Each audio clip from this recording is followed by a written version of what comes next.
What's happening, my fellow geeks and geekettes? Welcome to a brand new episode of Chris's Custom Collectibles, and today we are going to be pimping out Zurg from the upcoming Lightyear film from Disney. Funny enough, I was actually going to do an unboxing video on this figure and the regular Buzz Lightyear action figure, which I will also be pimping out in a couple of weeks' time because, quite frankly, these figures are fucking amazing, man. The posability is absolutely beautiful, not just on this figure, but the Lightyear figure as well, and you will see that in the custom collectible for that particular figure. But I love this redesign of Zurg. This is something much more realistic. Obviously, that's what they're going for in the film. They're going for a realistic version of Buzz Lightyear. This is supposed to be based on the real Buzz Lightyear that then spawns the toys that we see in Toy Story. So there is just so much potential going on here. The only thing, we don't have much reference of Zurg from the trailers that we've seen. He's hidden in shadows. So we're gonna be leaving it to chance, and we're gonna be making some executive and creative decisions here. But what I really wanna go for with this particular custom collectible is rust. I want this guy looking disgusting, gnarly. You just have to look at him and you'll need a tetanus shot. Now the downside with this particular figure and also the Buzz figure is it's injection molded plastic that has been glued together, and it's really tough to get apart. There are obviously gonna be people out there, and especially in the comment section, they're gonna say, this is how you do it. I've tried many a ways and I end up damaging the piece. So much so, this is the second Zurg I've had to purchase. But the first Zurg that I bought that is in pieces, I'm gonna be utilizing with Buzz when it comes to that custom collectible. So what I've found is if you separate the joints with a Stanley knife, there are holes in the actual peg. So what we can do is when we go to put him back together, we can get some little hobby pins and pin it and glue it back together. So that way it's gonna make it easier to do the washes, the weathering and everything and stuff like that. So of course, the first step is we've got to take him apart. So with that being said, let's get to it. All right, so we're gonna grab our Stanley knife, spread him, boom, boom. There we go. Now, what's interesting is this joint, and this joint have pinholes, whereas this arm joint here and the head joint don't, which is totally fine. We can just go back in when we're gonna reattach the limbs and the head with a fine drill piece, and then I'm probably gonna be using like a brass stem or something like that to slot in and then glue the pieces back together. So this is the best bet in terms of trying to cover all of the figure with detail and stuff like that.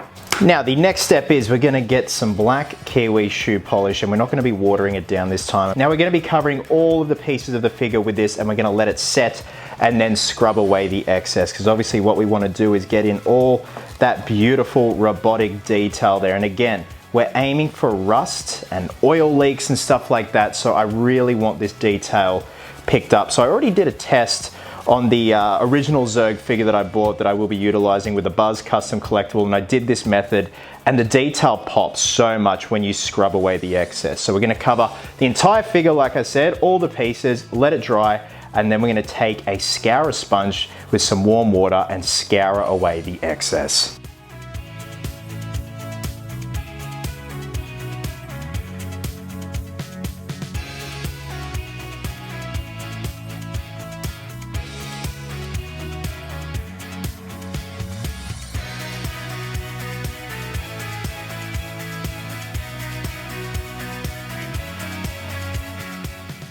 All right, geeks and geekettes, it's time to scour away the excess shoe polish. This is one of my favorite parts of a custom collectible because it's just so therapeutic to scour all this stuff away and just have all that beautiful detail left over. So I've got a fresh Scour sponge, and I've cut off the end and cut off into separate pieces here just for the nitty gritty stuff instead of trying to use one big sponge. Now, if you are using a fresh Scour sponge, give it a good soak in warm water and give it a scrunch to really soften and loosen up the scouring part itself. So what we're gonna do, put in some hot water, and I don't really go warm. I really like to make this hot because it easily breaks down the shoe polish.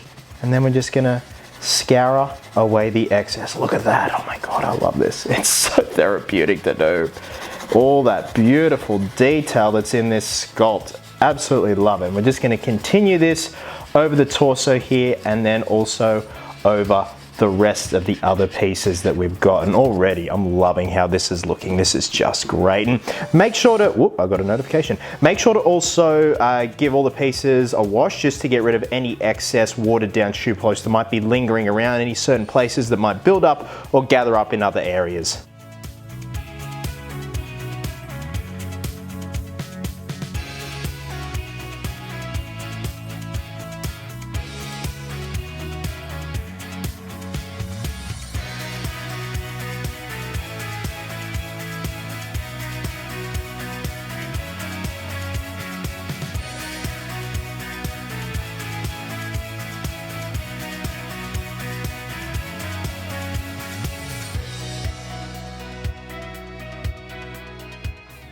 Alrighty, I've properly let all the pieces dry overnight because sometimes there are, little crevices and creases that have the shoe polish that kind of pool a bit and can take a little bit longer to dry. But overall, very happy with how it's just picked up all that beautiful detail. And already it's started the weathering and soiling process because it looks like, leaking oil and just grime and grit and stuff like that.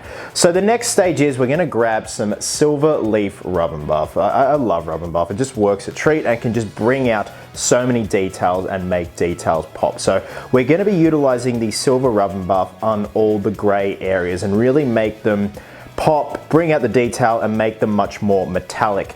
Now we're also going to be doing some dry brushing on some of the edges to make it look like scuffed metal. The purple finish has been scuffed and battle damaged and it's exposing the metal structure underneath. So we're also going to be applying the exact same method to the head as well. Again, you really want to take your time with this, try not to rush it, but again, with dry brushing, you get as minimal as possible on your brush and just drag it across your piece and then you'll see the magic happen right before your eyes. But also these crevices here, these panels here, I'm gonna color a stark black. So it just kind of gives the illusion that it's an empty void there going on inside the core of Zurg. Okay, so we've got our rub and buff on our brush and I'm gonna use this area as an example. Go just lightly drag it across on certain areas and you can just see that beautiful scuffing effect already and just bringing out all the details, making it pop with that nice silver look. Just drag it across like that. Beautiful. There we go. That looks much better. Just adds a hint of realism instead of just a flat gray like here. This just looks so much more better. Now also we'll go along some random edges on the armor like this, just scuffing it like so. Just again, to give the illusion that the paint is scuffed off during battle.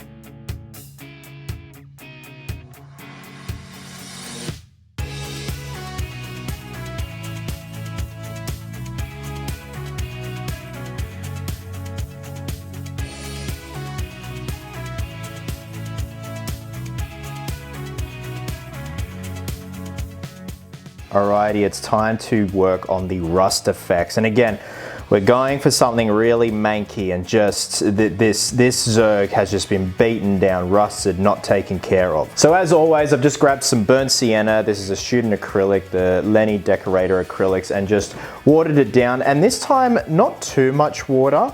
As you can see there, it's still got a nice full body to it and literally just brushing it in all that beautiful detail.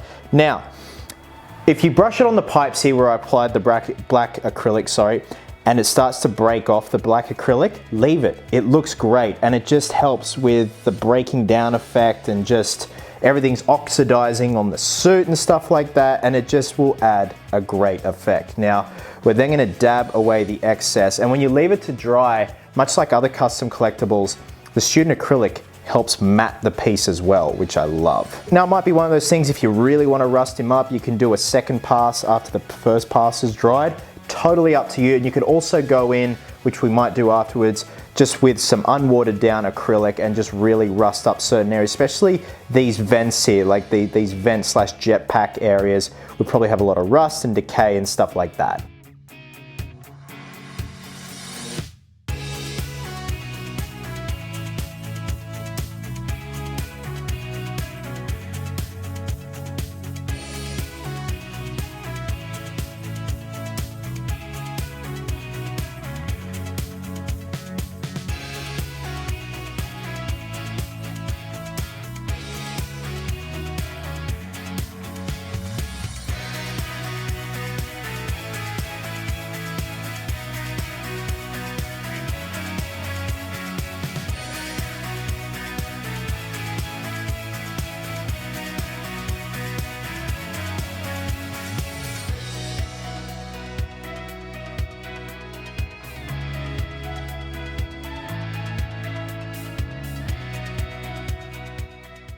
Alrighty, so it's now time to piece this guy back together. So I've gone ahead and drilled holes in all the pieces that didn't have pre-existing holes.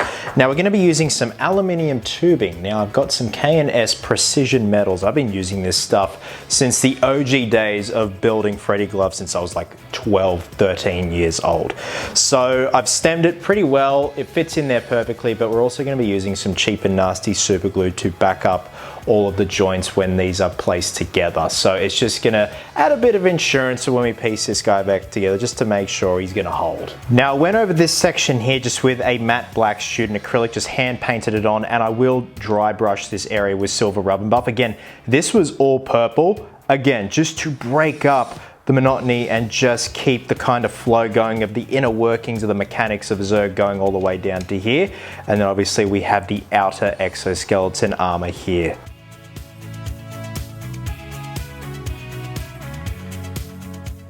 So a bit of cheap and nasty super glue there and on the stem, and we'll just grab Zurg's head. There we go. And you can just see under there the aluminium tubing holding in place, and there we go, we've still got full range of motion.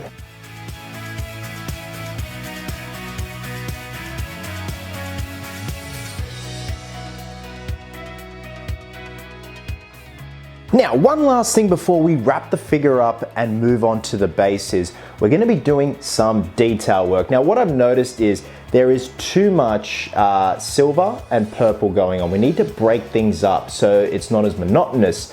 Now, as you can see here, I've gone ahead and already applied a gold here, and I think the gold really complements the silver and the purple. And for that, we're just going to be using a liquid metallic finish. This is the brush and leaf. This is essentially a liquid version of rub and buff in gold. And I'm also going to be using a acrylic ink from Liquitex. This is just a red acrylic ink. And this in particular is going to be for certain piping areas, whereas this here is going to be for certain riveting areas and stuff like that. Again, just to break up the monotony of the figure itself, because looking at it on a whole, looks great, the weathering looks great, but it needs those little details, those little giblets here and there that need like little red highlights or gold highlights, just to break up the look and the aesthetic of the figure. So once this stage is done, we can then move on to the base.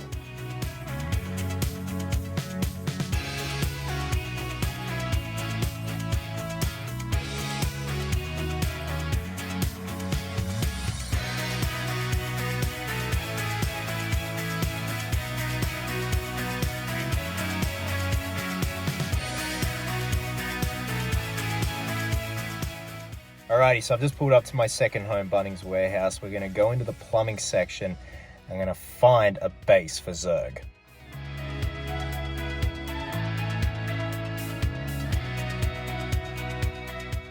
Okay, so I got this drainage piece here, which I used a few years back on that Buzz Lightyear custom collectible. So it was 16 odd bucks, not bad. And I think it'll fit perfectly. Obviously, we've got to sand off that Everhard logo there, but we can really zhazhou this up, or in this case, zhazhou it down and make it look like a disgusting sewage system. Again, utilizing some sort of green sludge at the bottom there. So essentially, this is going to act as like a ship dock, like a platform or something like that. So we're going to take the top off, and what I'm aiming for, like the previous custom collectible with Buzz, is toxic sludge. So I've done a test, and I'm very happy with how this turned out, but I'll get to that in a minute. We're gonna weather these two pieces up, make them all deteriorate and just soiled and stuff like that. So I'm aiming for a gray tone with some yellow markings on here, like yellow safety marking decals, and then just essentially doing a brown wash with a bit of white mixed in, just watered down student acrylics. We've got our brown and our white, just to get in all the crevices there, because you're not gonna see much of this, because obviously this is gonna be on show for the most part that Zurg's going to be standing on, but also we're going to be having our toxic sludge coming throughout here, maybe just a little bit on the grate here as well. Now obviously we've got that little logo there, so we're just going to sand that down. Now it's all sanded down, we're going to grab a neutral grey from Liquitex, and again, you don't have to be necessarily neat with this, it's essentially just to get a grey tone going on the top of the grate itself. And I've just got a very thick chip brush there, and we're just gonna stipple on that gray there. Again, you don't really have to be neat. It's more or less just getting that color on there, that gray color.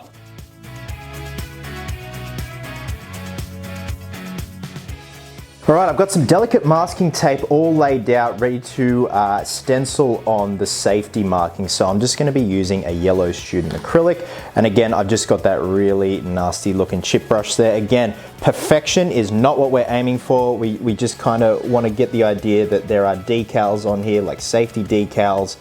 And those kind of yellow markings you'd see on like the dock of a ship or just something industrial looking. And again, it doesn't have to be perfect because there is going to be wear and tear on this thing, and we are going to do some further weathering on here, but as long as it looks the part, and I'm pretty happy with how ununiform that looks. Righty, let's peel them off. Now, if there is some paint chipping away, it's fine. We can go back in and weather it later, but overall, that looks the part. Okay, we're just grabbing our silver leaf rub and buff and going back in, and any places where paint's chipped off, because sometimes when it comes to, you know, coating a PVC like this, acrylic paint just doesn't want to stick sometimes, so you can cover up those areas with the rub and buff. But this is just essentially just to kind of expose the steel underneath, the raw steel of this grate on this spaceship or this loading dock. Next up, I'm just grabbing some black oil color, just artist oils, and this is going to help just with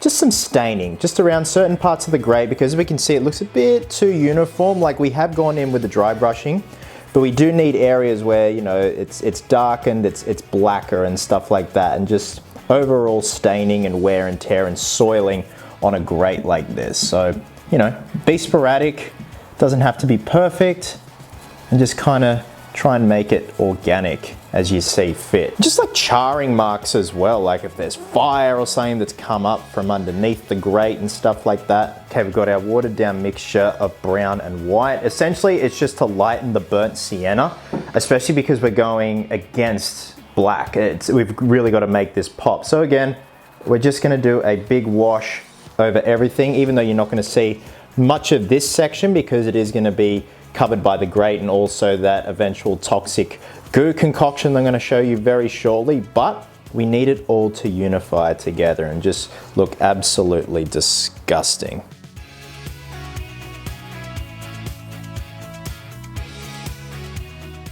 Okay, the last step in this custom collectible is adding some toxic sludge in this reservoir here. Now, I stumbled upon this process completely by accident. We're going to be using Bee Queen resin. Now, instead of using a traditional tint, we're going to be tinting it green with a Liquitex acrylic ink. This is a vivid lime green, and what happens when you add this to the Bee Queen, it fizzes, it foams. Obviously, it does not like it. It still does set rock hard, but it foams up and fizzes and just looks like, you know, volatile, disgusting, toxic waste. So I'm just going to mix up a small batch and pour it in, and you'll see it like right before your eyes start to foam, crackle and stuff like that. And then we can call it a day. The Zurg custom collectible is done and dusted. So as always, if you've seen me use Bee Queen in the past, mix ratio is 100 to 100. So I'm going for 100 grams total with this one, and then adding in that green dye that's going to start the chemical reaction, I guess you could say. A couple of drops. All you need is a couple of drops, trust me, this stuff does go a long way. And it starts to heat up really quick.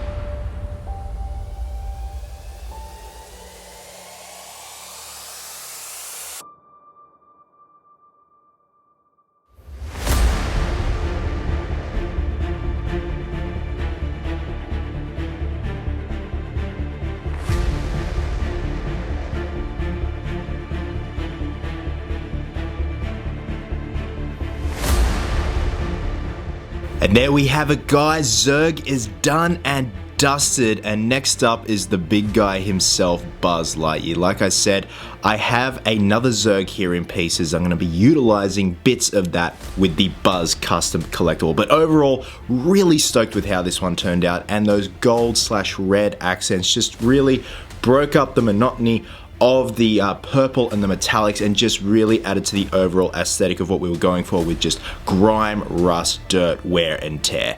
With that being said, wherever you are in the world, please have yourselves an absolute cracker of a day. I hope you're well, hope you're happy, be merry, be silly, and until next time, Geeks, please always remember, cosplayers do it best.